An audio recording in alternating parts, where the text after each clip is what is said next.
Great morning,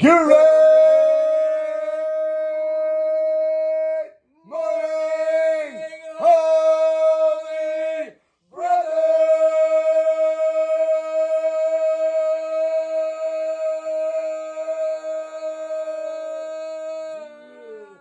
Thank you very much for joining us on our pathway to peace. We are really, truly, extremely excited to tell you that this is actually the final video that completes the entire series of our Pathway to Peace together, all together on video. So if you're seeing this now, you're going to go backwards to last year and complete the book and keep going in order, because now we have every single page, God willing, in the entire book of the Garden of Peace on video. Congratulations to completing it with us. And if you picked up in the middle, don't worry, we'll keep sending you so you can keep reviewing the old lessons. And it is always important and imperative to keep going back, reviewing, reliving, renewing everything to make sure you get more strength to overcome every obstacle that comes your way each and every day, because it's guaranteed to be there. And you always need to refresh yourself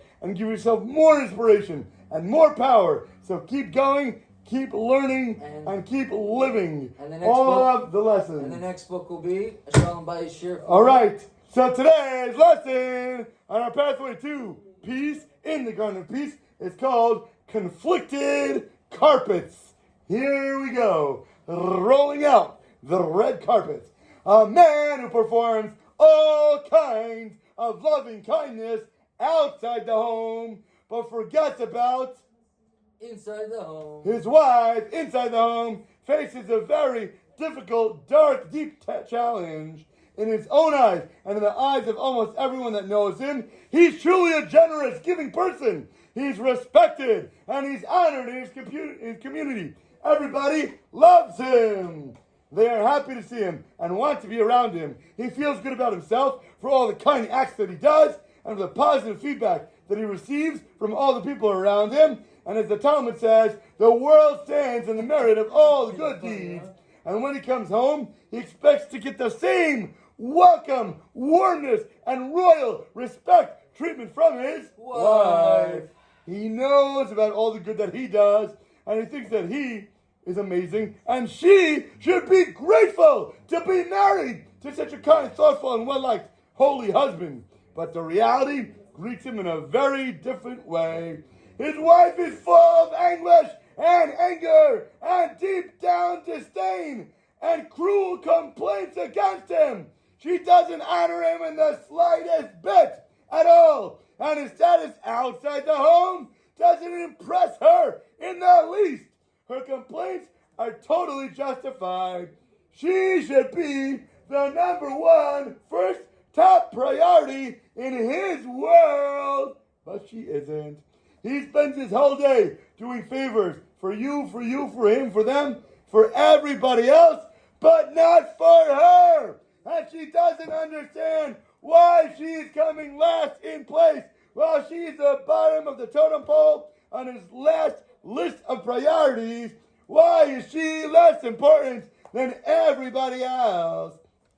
Why does he do acts of kindness for everyone except for her? Why doesn't he have time for her when he has time for complete strangers who he barely even knows?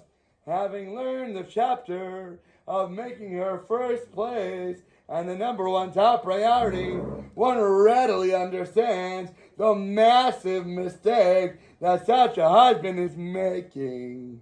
But a naive and unaware husband, he doesn't know any better. He's ignorant of the fact that she's supposed to be first place. One more minute. And he may think that he's justified in his behaviors and his expectations, and he actually thinks he's doing good for the community, for the world, for his black, for his neighbors. Yes, he's doing tzedakah, but we know that where does tzedakah and charity have to start, Rebbe? Where do you give tzedakah first? At home. At home. Charity starts at home. Tzedakah can only be given outside after you've taken care of your immediate inner circle. Then you can start to give outward. But if there's a lack, if there's a missing, if there's a hole, you need to fill that first. You need to make her feel important. You need to make her feel loved. You have to make her feel fulfilled in everything that she wants and that she needs. And then start to give outward. But make her the number one thing.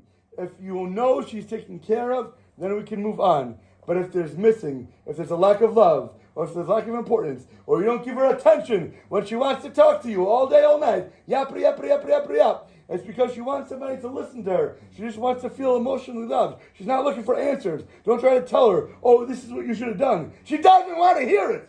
She just wants to talk and be able to be supported and feel loved. And in whatever way that your wife wants to be loved, please make sure you analyze and understand and appreciate and give that exact method back to her. Whatever love language hers is, use that for her.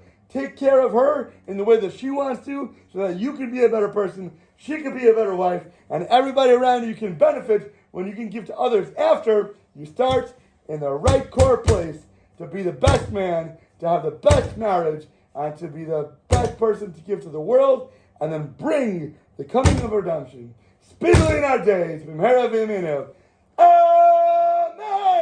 Have an